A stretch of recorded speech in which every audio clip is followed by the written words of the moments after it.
Musisi Ahmad Dhani masih tetap memberi nafkah kepada janda yang suaminya meninggal akibat menjadi korban kecelakaan Dul Jailani. Selama 8 tahun terakhir ini, Ahmad Dhani tetap bertanggung jawab menafkahi keluarga korban kecelakaan Dul Jailani.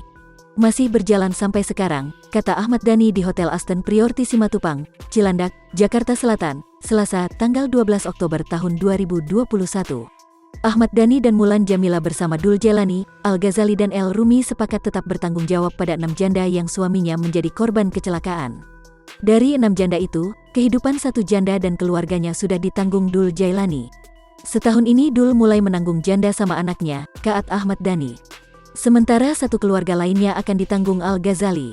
Begitu pula dengan El Rumi yang juga akan terus memberikan santunan untuk 1 keluarga lainnya. Mulan juga menanggung 1 janda dan keluarganya. Kami bagi-bagi, ucap Ahmad Dhani.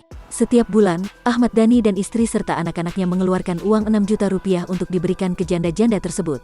Dalam perjanjian yang dibicarakan, kami memberikan nafkah sampai anak-anak mereka selesai sekolah, ujar Ahmad Dhani.